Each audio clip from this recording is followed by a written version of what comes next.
Pag na-encounter nyo yung word na risk management, anong unang magpa-pop up sa utak nyo or una nyong maiisip ba? Ano ba yung risk management? Sige, i-answer nyo dyan kung ano ba yung way to protect your capital. Tama. Yung afford matalo. Any idea is walang tama or mali. Basta idea is idea. Consistent na talo. Hindi, serious lang na, serious lang na, serious na sagot. Amount ng talo ang risk management. Grabe naman yung definition mo. Amount ng talo daw. Kaya ng puso mo na ipatalo. No, kahit iliteral nyo na, iliteral nyo na pag-define. Risk management. So, managing risk. Gusto naman yung mga sagot nyo. Maintaining the risk per trade. Sige. Gusto naman yung mga sagot nyo. Tapos, sa tingin nyo, bakit need nating i-manage yung risk natin sa etong area na ginagalawan natin ba or kung saan tayo ngayon nag-work, which is specifically trading? Bakit need nating i-manage?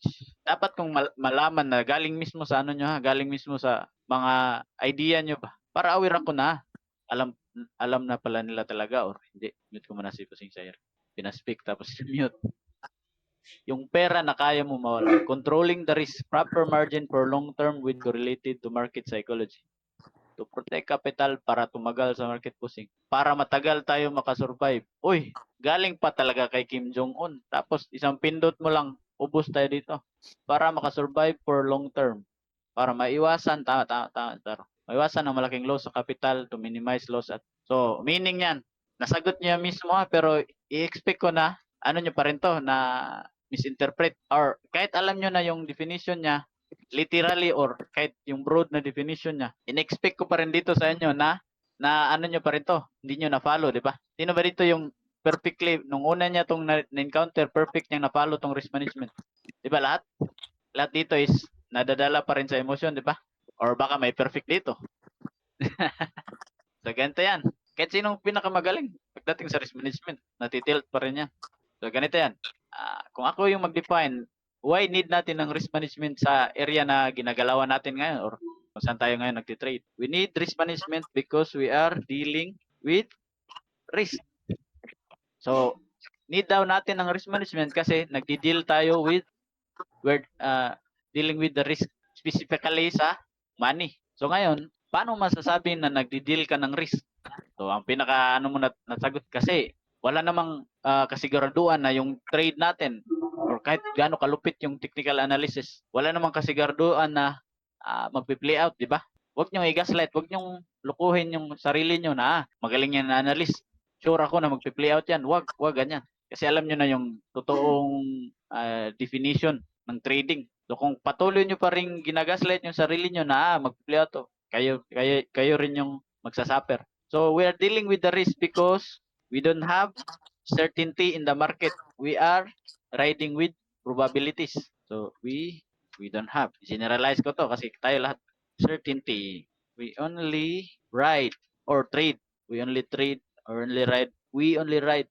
Tama ba? We're only riding with the probabilities. Ayan. Tama ba yung pagkasabi ko? Di ba? Wala talagang certain sa natin, sa trade. Dito lang tayo kumakapit na meron tayong chance. Pero not certain. So tandaan nyo to. Kasi pagpunta natin dun sa exciting part dun yung maintindihan. High risk na gali ang crypto, wala pag yung risk management, patay. Tama, boss. Retail tayo lahat. No, mapa retail or mapa whale. Huwag nyong yung i-compare. Fair lang tayo dyan. Kahit ma-whale or ma-retail, busing, natatalo rin. So, fair tayo dito sa trading. Hindi yan nagbabase sa kulay, sa height, sa katalinuhan. Hindi racist ang market. Guess nyo? Ano bang pinipili ng market na pwede lang maka-profit? Diba? For example, mayroong black nigga or black American na nagtitrade tapos meron ding white American. Mas papabor ba sa white American? Or hindi? Diba? Hindi racist ang market. Black nigga, black American. Diba? Hindi walang ang tawag dito? Uy, lumipad na pala si Sumi. Wag niyo yan tingnan. Wamos niga. Uy, baka may foreigner rito. Ang bilis niya talagang maka-suggest kung ganyan mga kalokohan pero seryoso yung tanong, nalilito pa. So, tandaan nyo, walang mahirap, walang mayaman sa trading kasi hindi yan namimili. Wala yang pakialam sa'yo kung kahit ikaw pa yung panganay ng mga Diskaya family. Kung titrade ka, matatalo ka pa rin. So doon pa lang, ang utak nyo is baguhin nyo na. Gandang area nito kasi walang pinipili to. Try nyo kayong mag-apply sa trabaho. Kahit pa ang talino nyo, pero kung pangit kayo, nada-downgrade kayo, di ba? Oh, kahit anong market, kahit sa, basta ang trading is fair enough para masasabi mong good opportunity na mag-create ng consistent income. And magiging lifetime na siya if meron ka lang strat na nabibuild. Or no, not strat, system mismo. Kasi hindi racist talaga market. Sabihin nyo kung saan siya nagiging racist. Sabihin nyo sa akin, kahit pa mga insider, natatalo din yan. Wala. Hindi yan racist. Fair si market. Kasi yung iba rito, natatalo lang. Nasusundot lang yung SL tapos lumipad yung price. Sasabihin, minamanipulate talaga ako ng market ng mga institution. Uy, swerte mo naman. Yung $10 mo, yan lang yung habol ng institution. Million yung pera nila. Di ba? Parang ano ka, yung feeling ka sa part na yun. Sige, balik tayo rito kasi ang bilis nyo maka-reply kung puro joke time. So ngayon, we don't have certainty when we read with probabilities. Punta naman tayo sa basic na tinuturo. Mapa YouTube or kung sino man ninyo dito yung nanonood na talaga ng YouTube, ganyan. Or TikTok, yung social media. Ang sinasabi nila is kahit daw matalo ka ng 7 beses sunod-sunod, 5, 6, 7. Then yung last 3 trades na ipanalo mo. So meaning nito 30% win rate ha. 30% win rate. Kasi 3 lang yung panalo mo sa 10, di ba? Then basta meron ka lang daw 1:3. 3 RR. Profitable ka pa rin. So yan yung sabi. Yan yung sabi ha. Kasi halimbawa, balik tayo sa pinaka-basic na percentage ng capital.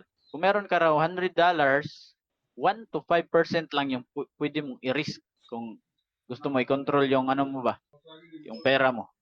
Yung 5%, mga pro na yan, aggressive na talaga yan. 1 to 2, meron pa nga 0.5% per trade lang. So, punta lang tayo dito sa 1%, yung pinaka-realistic kasi ito yung madalas na ginagamit, di ba? Sa conservative approach to ha. So, 1% ang $100, so $1 lang yung risk per trade niya. $1. So, ngayon, sabi nila ha, or i-confirm nyo lang sa YouTube or sa TikTok. Kahit daw 7 magkakasunod-sunod, basta na ipanalo mo lang is 3. Profit ka pa rin given na ito yung RR mo. Kada trade, 1:3. Every dollar na ni-risk mo, 3 yung balik. Then, kahit 30% lang yung win rate mo. So ngayon, i-ano natin yan, i-simulate. So, i-direct na lang natin. So, 7 magkasunod-sunod na talo, meaning 7 times $1 kasi $1 per trade ka, di ba? So, negative 7. And then, yung 3 is naipanalo mo. Then, di ba, 1:3. So, meaning every dollar, ang balik mo is 3. So, 3 times 3 kasi 3 yung panalo mo. So, positive 9. So, minus mo yan. Lagyan natin ng yan. Kasi meron ditong yung mga engineering ko na ba? So, bakit ganyan? Sige. Basta hindi ako nag-engineering. IT lang ako. Algebraic equation, ganyan. Sige, gamitin nyo yan kapag nagtatrabaho kayo. So, eto, which is, totoo naman na profit ka pa rin ng $2, di ba? Tama? Or baka meron pa dito yung ngayon lang na-encounter itong calculation na to. Meron ba dito na ngayon nyo lang to na-encounter? Kasi ito talaga yung pinaka-basic na tinuturo. Meron ba dito? Meron ba dito yung hindi pa na-encounter tong computation na to? Yan yung basic ha. Yung pinaka-common na tinuturo. Typical na tinuturo. Ngayon lang. So alam mo na kahit pa magkaroon ka ng 7 sunod-sunod na talo or kung i-average natin to in 100 trades, kahit pa magkaroon ka ng 70 trades na talo tapos yung last 30 trades mo is panalo, profit ka pa rin, di ba? Given na, sinusunod mo lang to, 1:3. So dito, tawag nito, yan lang yung sinasabi nila. Kulang, di ba? Ulit-ulit yung sinasabi na kulang talaga yung sinasabi nila. Although, obvious na pero dapat i-emphasize kung ano yung pinaka-context nito ba? Pinaka-context nito. Ba't kaya nagmamaterialize to? Kasi ang pinaka-context niyan, or i-ano muna natin, i-another scenario para maintindihan nyo kung ano yung kulang na sentence na sinasabi na dinidiscuss dito na dapat i-emphasize or in-highlight. Gagawin natin tong trader A. Si trader A, profitable. Di ba? What if si trader, ganito yung gagawin ng isa? Control C muna natin yan. Same sila ha. Same sila lang ni risk. Same sila ng win rate, same sila ng RR. Same pa rin, 10 trades yung tinake nila. 1, 2, 3, 4, 5, 6, 7. Then 1, 2, 3. Then, same sila ng 30% win rate, then 1:3 RR. Pero ang ginawa ng isang trader is, di ba, sa tao, dalawa lang yan, may tama at mali. So, tingnan natin itong ginawa ng trader B. Ito is series of $1, 7 trades, puro $1 lang ang risk niya per trade. Etong si trader B, ito yung Sawail pamilyang Montenegro. So, first trade niya, nag-risk siya ng $1. 1. Kasi conservative pa, di ba? Pero talo kasi, di ba ito, talo yan. Lose. Second, gusto niya itong bawiin. Nag-risk siya ng $2. So, talo pa rin. So, third trades, gusto niya itong kahit ma-break even lang, $3 yung ni-risk niya. 2, then 3. Talo pa rin kasi consecutive 7 yan. So, ngayon, the first 3 trades niya, sira na yung, psychology niya. Babalik yan, magiging mabait yan, di ba? Kapag meron kang sunod-sunod na kasalanan, magiging mabait ka pa for a while. So, babalik siya sa $1 gaming. $1 muna yung i-risk niya sa pang-apat na trades. Then, natalo ulit kasi sunod-sunod. $2 na nga rin ulit. Talo pa rin. So, dito na, kinakabahan na, uy, maliit na lang yung capital ko kasi ayaw talagang ibabawi ng market. So, next is, same pa rin. Or, pagpalagay natin, $2 pa rin yung ni-risk niya. Talo pa rin. Then, pagdating ng 7 trades, titingnan nyo ulit yung, di ba, kayo, titingin kayo ng port nyo. Uy, ang laki na ng talo ko 7 consecutive trades, talo pa rin. Balik ako, magiging mabait na muna ako kasi maliit na lang yung bala ko. $1 na lang. So, ito lahat yung talo niya within that 7 trades. I-direct na lang natin. So, i-count natin yan. 3, 6, 7, 9, 11, 13. 12. Negative yan. Same pa rin. Dito rin 7. So, itong last tatlo na trade, natamaan niya sana or naipanalo niya pero sira na yung sira na yung niya, risk management, psychology, lahat sirang-sira na. Kaya pagdating niya nanalo pa naman siya pero maliit na lang yung ni-risk niya kasi kunting pitik na lang liquidate na siya. So dito tag $1 na lang yung risk niya kasi maliit na lang yung capital niya. Then ay panalo niya. So first is positive 3, then next hindi na siya kasi wala na. May trauma na siya rito, di ba? May phobia na ba? Naipanalo niya naman, pero yan na lang yung panalo niya, positive 9. Di ba? So, positive 9 minus negative 12, negative 3 siya, di ba? Ganyan lang, dalawa lang type ng trader meron dito. Wala naman trader na break-even trader. Para ka lang ginakatasan ng fees ng Mixi. So, ito yung trader B. Huwag kayong malilito ha. Same sila ng win rate, 30% kasi natalo sila dalawa, 7 sunod-sunod. Then, ay panalo nila to. Huwag kayong malito. So, ngayon, naintindihan niyo yung comparison? Eto, tatanungin ko kayo. Be honest ha. Saan kayo rito? Saan kayo dyan? I-type nyo dyan, A ba or B? Huwag kayong mahiya. Walang masama sa pagiging honest. Trader AB. Medyo A na busing. Yan. Sige, be honest lang. Huwag kayong, meron akong ituturo sa inyo paano nyo yan ma-encounter. Ma-counter pa. Minsan A, minsan B. Balimbing ka, magdepende lang sa feeling. Gusto ko magiging trader A na nga lang. Trader B na nga lang. Magiging A na ako ngayon. Tingnan mo, nagtanong ako, maliit lang yung nag-reply. Pero if yung may joke time, ang bilis. Puro pa makasend ng GIF, ganyan. Ganyan talaga, Pinoy talaga yan.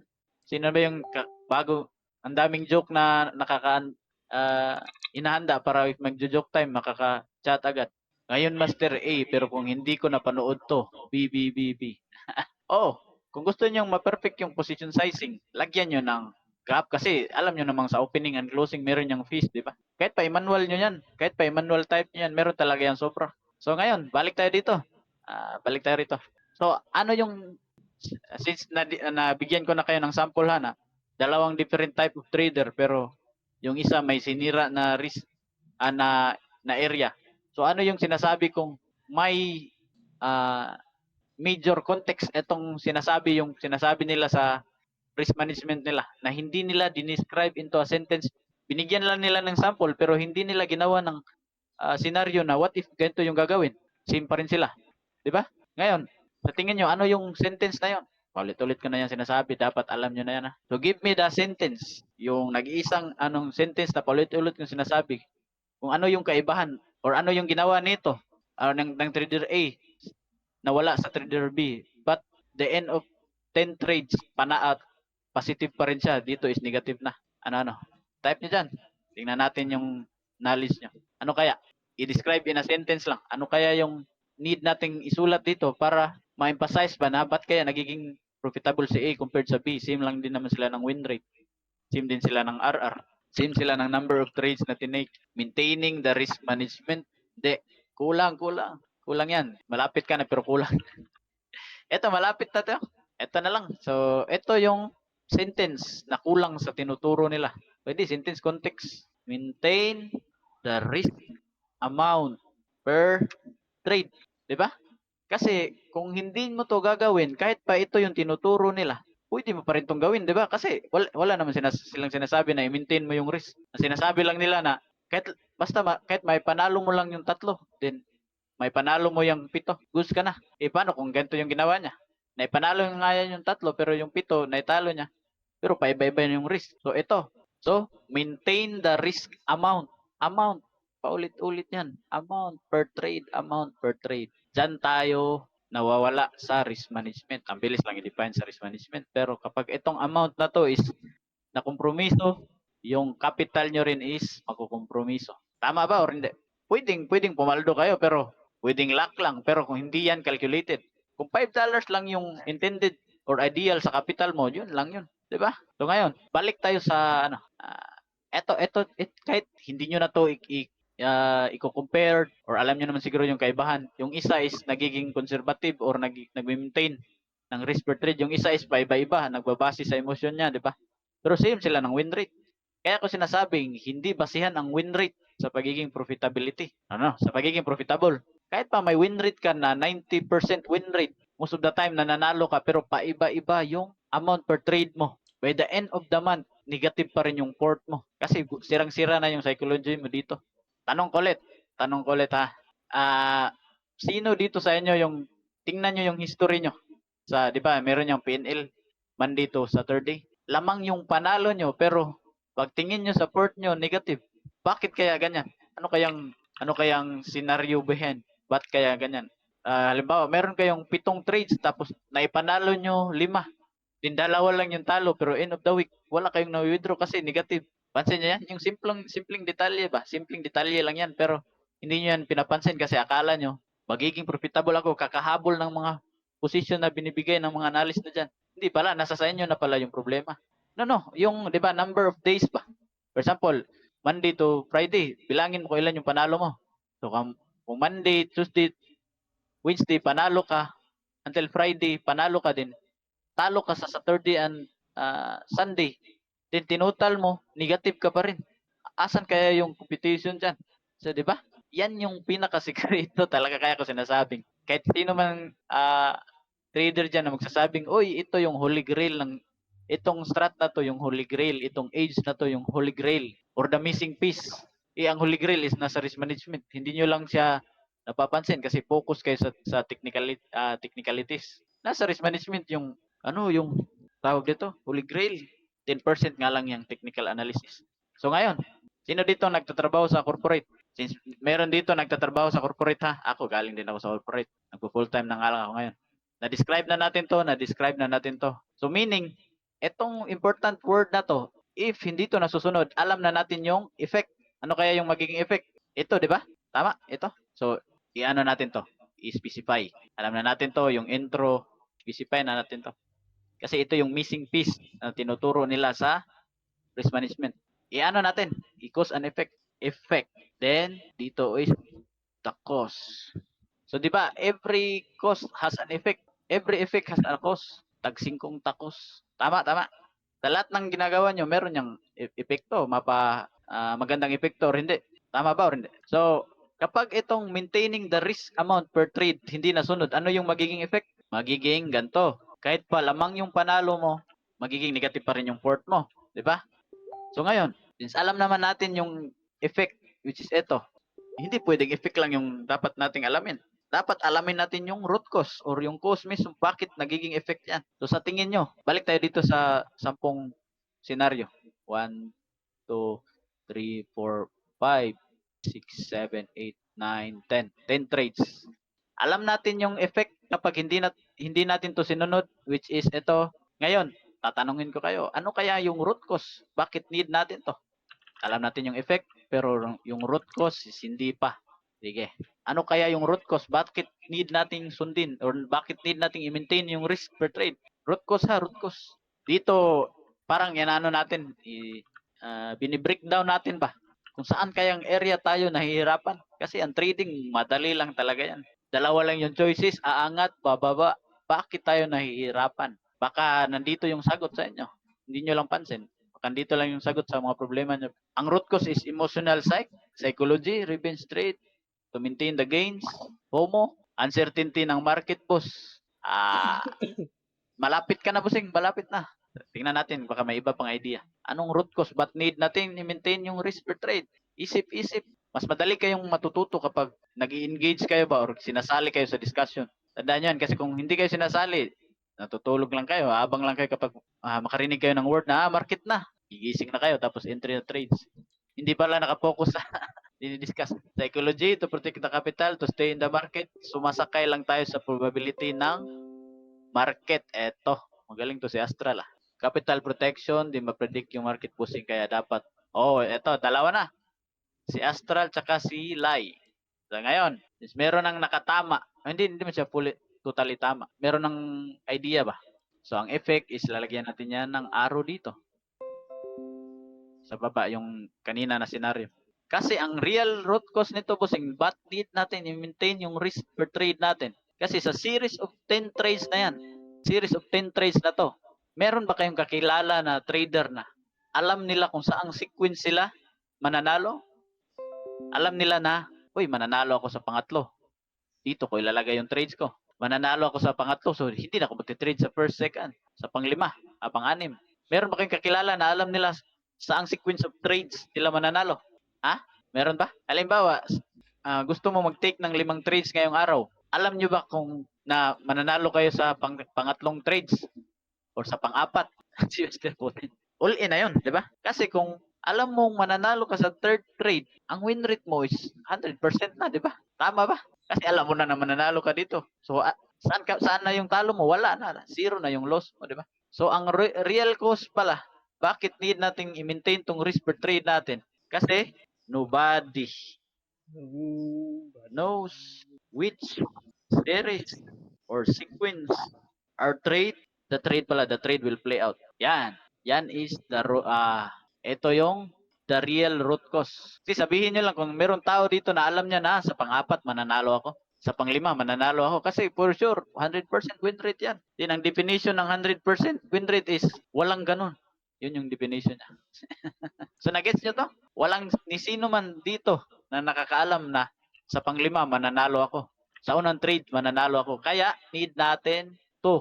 Na-identify na natin yung effect, which is dito sa baba kanina. Na-identify pa natin yung root cause. So ano pang other area na nalilito kayo about sa risk management?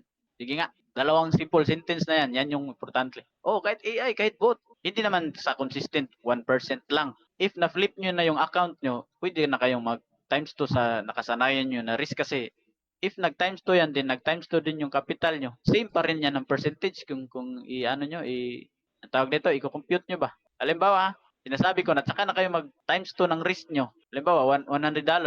Then risk nyo per trade is $1. Tsaka na kayo mag $2 risk per trade kapag na-flip nyo to into 200, di ba? Na times nyo na to ba? Kasi 1% ng 100 is $1, di ba? So kung na times 2 mo na to 200, etong $2, 1% lang din yan ng $200. Tama ba? So ulitin ko, bakit need natin, ano yung root cause, bakit need natin mag-maintain ng risk per trade? Tingnan natin. Kung naalala nyo, hindi ko ipapakita yung word to protect capital. Wala, hindi niya talaga hindi niya tinandaan yung sinasabi ko. Nandun. Yung may nobody ba? Sige, input nyo. Nobody knows lang. Hindi, kulang. Ayan na. Tinagalog na lang. Nobody's perfect. Yan, tama yan si Jong. Nobody knows meron niyang kulang, which series or sequence of trades our trades will play out. Ganyan. So, tandaan nyo lang to. Simpleng equation lang to, pero if na-understand nyo to deeply. So, ngayon, tapos na tayo na yan pala yung need nating malaman. Although, maraming nagtuturo nito sa social media. pero kulang etong dalawang 'to, isa saka ito. So ngayon, sino rito yung nagtatrabaho sa corporate? Nandito pa ba si sino ba yung dito nagtatrabaho sa corporate? Na-try niyo yang tawag nito, yung wayway ba or yung tawag nito, yung fishbone? Fishbone ba 'yan? Ishikawa, Ishikawa. Sino naka-try niyan na solve yung isang problema? Hanapin yung root cause, hanapin yung effect, ganyan. Ita-try din natin dito para masasabi natin, kaya pala, no? Oh, 5 whys, yan, yan. 'Di ba? Tinanong ko kanina, sino dito yung galing sa corporate? Hindi, yung Ishikawa, yung fishbone busing ba? Aywan ka lang, nakalimutan ko na rin. Pero nagagawa ko rin yan dati kasi technician ako dati. Fishbone analysis. Oh, kaya yan, yan. So ganito, i-try natin to. So kahit daw ang ibig sabihin ng YY na yan or fishbone cause and effect analysis, kahit daw pagbabaliktarin natin to, etong series na discussion natin, mag-i-insync pa rin sila, same idea. Babaliktarin natin ha. Ang sinasabi dito, bakit need natin ng risk management? Because we are dealing with the risk. So, while we are dealing with the risk, we don't have certainty, we only ride with probabilities. That's why we need to maintain the risk amount per trade. Why? Because nobody knows which series or sequence the trade will play out. Ngayon, babaliktarin natin to. Nobody knows which series of trades or sequence our trades will play out. That's why we need to maintain our risk amount per trade. Why? Because we don't have certainty in the market. We only ride with probabilities. Why do we only ride with probabilities? Or we maintain the risk per trade? Because we are dealing with the risk. And overall, etong dinidiscuss natin is part ng managing sa risk. So, kung magaling kayong risk manager na yung tawag niyan, yung pronoun pa. Kahit pa paikot-ikutin nyo yan, same idea pa rin yung sinasabi nito. Nagigets nyo yung ano? Di ba? Binaliktad lang natin. Same pa rin. Same pa rin na merong cause and effect. Cause and effect lang naman talaga yan. Kasi every action na tinitake nyo, meron talaga yung reaction. It's either aware kayo or hindi. Basta lahat ng action na merong reaction. Nagets niyo yung sinasabi ko? Yun na yung intro. Meron pa yung advance pero yan lang muna yung intro sa risk management natin. Sana maintindihan nyo. Kahit ito lang, kahit itong word na to. Yung last 2 words na yan. Isa ulo nyo yan. Hindi yung ulo sa baba. Sa ulo sa taas. Intindihin nyo yan in Tagalog siguro. Para malalaman nyo ba or magiging aware kayo na ang trade ko kanina $10 tapos natalo ko mamaya trade ko kaya $20. Uy, kasama na ba to sa na-discuss natin? Sorry, hindi pala no. Ang sinabi sa discuss is dapat i-maintain yung risk per trade. Bakit? Bakit ko need i-maintain? Kasi nagra-ride lang naman ako ng probabilities. Wala naman tong kasiguraduhan. And hindi ko rin alam saang sequence ako mananalo. Sa pangatlo ko bang trades? Sa pang-apat ba? Ganyan, di ba? Right before kayo mag break ng plan nyo sa trade, tatanungin nyo muna. Yung na-discuss natin ngayon ba? Ito, screenshot nyo yan. Screenshot nyo yan. Importante talaga yan. Ulo sa baba, sobra risk taker. Diba? Sa joke time, ang daming mabilis mag-reply. Yung iba, sin-screenshot pa. Pero kung seryoso na, yung katanungan is tricky. Wala. So far, naintindihan nyo ba yung risk management na sinasabi ko? Kahit yung 2 main keywords lang. Be honest ha, be honest kasi pwede naman tayong magsimula ulit kung nalilito pa talaga. Yes, master, malaking bagay. Sige, ano nyo dyan kung naintindihan nyo yung risk management na sinasabi ko. Huwag kayong maniwala sa magsasabing, oy, holy grail na strato, the missing piece to, wag. Ang holy grail is nasa risk management. Kahit pa wala kayong strat, pero magaling kayo mag-manage ng pera nyo. Daig nyo pa yung ang daming indicator or mga strategy na nalalaman pero walang risk management, back to zero pa rin. So kung meron mang nag-record, pwede nyo yung panoorin paulit-ulit hanggang maintindihan nyo yung gusto kong dapat iparating sa inyo. Dapat isaulo nyo. Isaulo sa taas. Ang ina nyo. Pag sinabing sa ulo sa baba, ang daming nagre-reply.